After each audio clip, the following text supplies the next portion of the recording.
আল্লাহ বললেন আফালা ইয়ানজুরুনা ইলাল ইবিলি কাইফা খুলিকাত, উটকে কিভাবে আমি তৈরি করলাম এটা একটু দেখতে পারে না ওরা? আরে উটের দিকে তাকালেই তো ওরা উটের মালিক আমি আল্লাহরে খুঁজে পাবে। উটের কথা আল্লাহ কেন বললেন? উট হচ্ছে এমন আজীব একটা প্রাণী যেটা প্রাণী বিজ্ঞানীদেরকে হয়রান করে দিয়েছে। আল্লাহু আকবার, আপনি অবাক হবেন উটের যে ফিচার আল্লাহ তাআলা দিয়েছেন। প্রাপ্তবয়স্ক একটা উট একসাথে 200 লিটার পানি খেয়ে ফেলতে পারে এবং উটের পেটের ভিতরে একটা স্পেশাল ওয়াটার চেম্বার আছে, ওই চেম্বারে রেখে দেয়, যখন লাগবে ওইখান থেকে নিয়ে নিয়ে বেঁচে থাকে।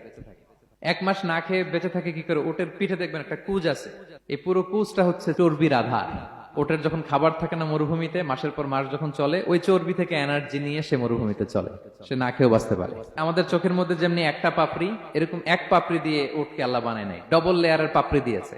কারণ মরুভূমির মধ্যে চলতে পথে লু হাওয়া থাকবে, মরুভূমির সাইমুম, বালুর ঝড়, এই ঝড় মোকাবেলার জন্য, লু হাওয়া মোকাবেলার জন্য ডবল লেয়ারের চোখের পর্দা। একটা পর্দা ফেলে রাখে আর একটা খুলে সে হাঁটতে থাকে, তার কিছুই হয় না। সুবহানাল্লাহ।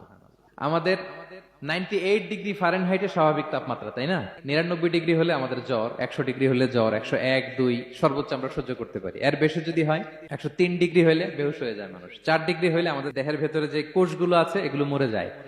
কিন্তু একটা উট মরুভূমির তাপমাত্রায় প্রতিদিন 104 ডিগ্রি 5 ডিগ্রি তাপমাত্রা সহ্য করে খুব স্বাভাবিক উট চলতে পারে, তার কিছুই হয় না। এবং মরুভূমির মধ্যে যে ক্যাকটাস আছে, গুলমলতা, বড় বড় কাঁটা জাতীয় গাছ, যেই কাঁটা পৃথিবীর কোনো প্রাণী খেতে পারবে না, কিন্তু একটা উট অনায়াসে খেয়ে ফেলতে পারে। উটের জিহ্বাকে এবং পাকস্থলীকে আল্লাহ এমন স্পেশালি মেড করেছেন, যত কাঁটা দিবেন খেয়ে সাবার, ওর কিছুই হয় না। সুবহানাল্লাহ বিহামদিহি।